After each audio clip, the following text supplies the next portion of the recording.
Today we have a very special guest in the house, and I'm very glad to introduce to you Christine Walker. There is so much about her to say. Find it out. We talk about new work. We talk about men and women. We talk about a lot of things. Great to have you here. Hello, Vienna. Nice to be here. We'll talk about rock and roll as well. But anyhow, on your website, there's the statement, busy is the new stupid. Mm-hmm. So what does this mean? Well, that means that working 70 hours and working until you retire, and it's not popular anymore. The new lifestyle is work-life blending, not work-life balance, it's work-life blending. That means you work for 2 hours really hard and concentrated, and then you do some yoga, then you pick up your kids, then you meet for a business lunch, then you work again. That's the new work-life blending. I love this style. expression, and it's really beautiful. And it seems like that this is a life where you have a lot of power to decide for yourself what you're doing at the moment. But on the other hand, you are working a lot with corporations, you are an entrepreneur, you have a company, you have employers yourself. How do you deal with this in real life, in your company and with your clients? Well, luckily it's my own company, so no one says, no, Christine, this doesn't work, because I just do what I want. And we are 5 women in the management, and we are all mummies. So we have to live the new work lifestyle, because we cannot be sometimes at 8 o'clock in the office, because at 8 o'clock we have to bring the kids to school or kindergarten or whatever.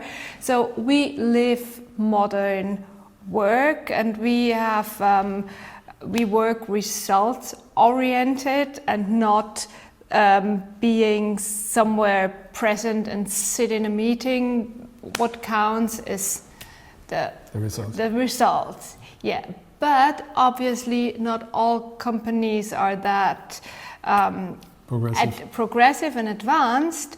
So the challenge is to help them to develop. So this is also my next question. On the one hand, you have a kind of institute where you get women, mainly women, and make them assistant in the CXO launch in all different kind of fields. On the other hand, you make trainings in terms of communication, how the CXO and the women, the assistant, the top level assistant, how they should or could communicate, and you even set the rules of communication and rules of how people should interact with each other. Can you give us an example or a little bit more information? Well, it's important to set up the structures, and well, until it really the flow is there and it's all automatically, you really have to set up structures and the plan. What is very important between the CEO and the assistant is the daily sure fix, the meeting where they go through all the topics and the meetings and so on. And it's important that this get together, this pit stop, is well prepared from the assistant, and that there are clear responsibilities, and that it's clear what the assistant can make, what kind of decisions she or he can make, him and herself. So it is important to set up as efficient structures and ways of communication, and also how to work with the great technology, the tools we have with Outlook and OneNote and whatever technology the company has. I mean, it's cool, so isn't it? It's very cool. So on the one hand, you're helping companies or teams to use technology that is already there, that they can interact more sufficient in a more modern way, and how to get there. And on the other hand, there is a picture of the Formula 1 race that you would like to tell, maybe? Yeah, it's a picture, I think, that shows how important it is to have a good team and a good assistant, and what the duty of the boss is. Like the boss is, let's say the boss is the pilot, okay, and the assistant is really the race car, and so it's important that these two communicate good together, and they have a regular pit stop. The pit stop is to refueling, change the wheels, get and to be very, very sufficient in a minimum amount of time. And it needs a lot of trust that each party knows who is doing whose job, and to just do it in a minimum amount of time and do it really right and bring it back on the road, because you're in a race. Right, get the horsepower on the road. That's where the money is, that's where the success is, and you have to be focused on that, but you also need to have your brakes to be creative and innovative. You also do some kind of mentoring, consulting or coaching for CEOs or people on this kind of CXO areas. Can you give me an idea, as an example, what you're doing there? I think the challenge is time is our most valuable good, isn't it? Except for money, okay, we all like to have time is money, we all like to have a little bit more of it, but what actually is really valuable is time. So that's a question the top bosses have, how to get more time for the things that are really important for me. So I help them to get more time. One thing is to have a good assistant and a good back office and good efficient structures.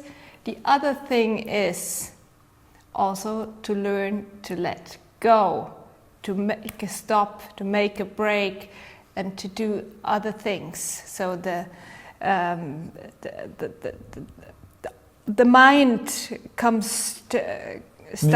needs to rest and comes to stop. And in yoga we say the breath is the king of your mind. So sure, it is. It's to learn to calm down and also to relax. And to refocus with yourself. And then you can go back on the reconnect to your race. Source. It's the final goal. Yes. So these are the two things I help with. Okay. But there's another thing what you do I really like. If I am, for example, a young graduate, female or man, I think it doesn't matter, and I want to go for a bigger step in career, but I don't know exactly how, and maybe there's something is lacking, maybe a little bit of confidence or whatever. So I can come to your corporation or to you personally, and you help them to grow. Right. One thing is the tool, and the other thing is obviously to find the strengths and your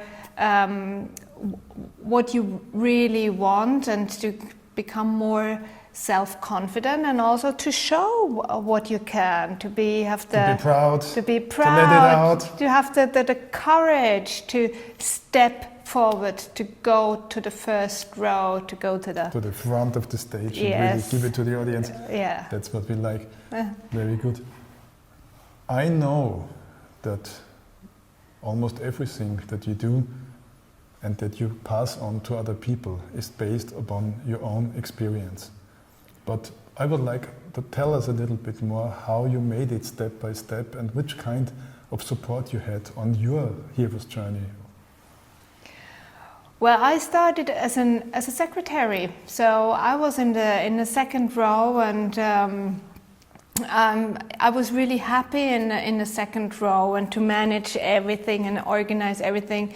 And then I started my own business. I worked as a freelance assistant, interim assistant on international projects, and the bosses asked, "Oh, Christine, we need more Christines." And so I started. You had to duplicate. I had to duplicate myself, which I managed. Today I have 50 employees, and obviously then all of a sudden I was the boss, and I was in the first row, which for me was a big step, and I had to learn to communicate and to delegate and to motivate and set up my team. And how did I learn that? Obviously, just learning by doing. And on the other hand, I did a lot of trainings and workshops, and I always had good sparring up to today, good sparring partners.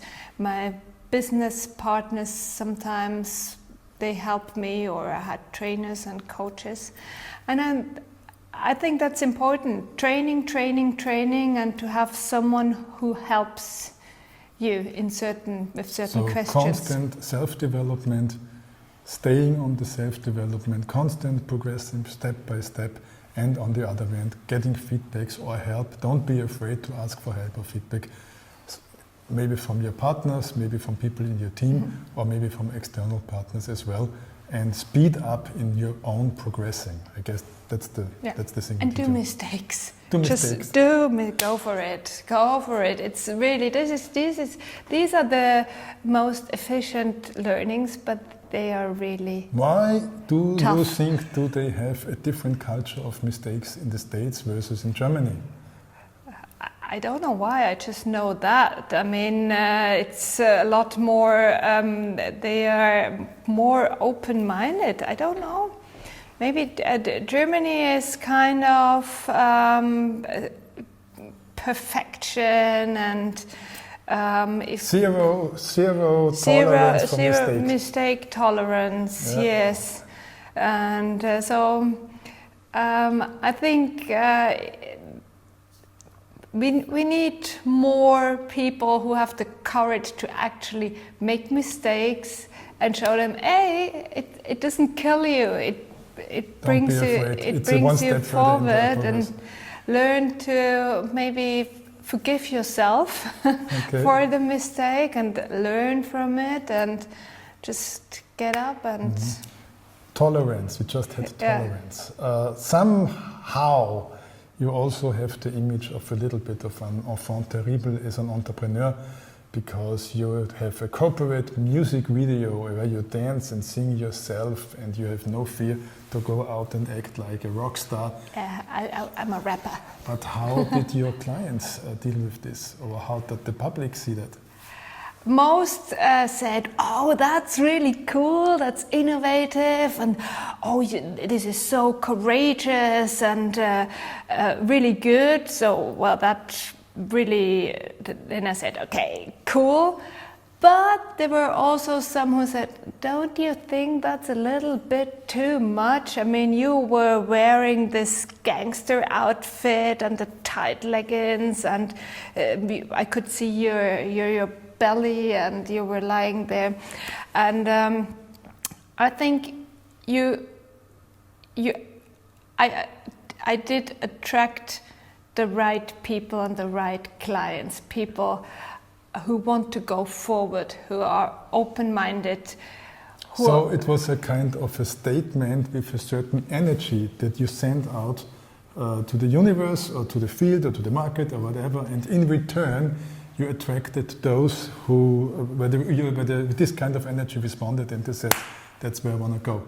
And I followed my heart and my wishes. And my intention was not to upset someone. My intention with the videos was to transport a message that comes and came from my heart, and my wish that we how good it is to work together as a team and have fun also at work. I mean, everything is more productive when you have fun, right? Definitely.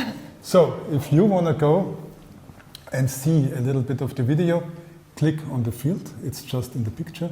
And if you want to find out more, how you can improve your cooperation, how you can improve with your time skills, and how you can maybe get an assistant that works perfectly well with debottling in the communication and everything you need, go to the website, go to the social profiles, get in touch, and I thank you a lot, and keep rocking. Thank you very much. My pleasure. Thank you. Thank you. Stay tuned.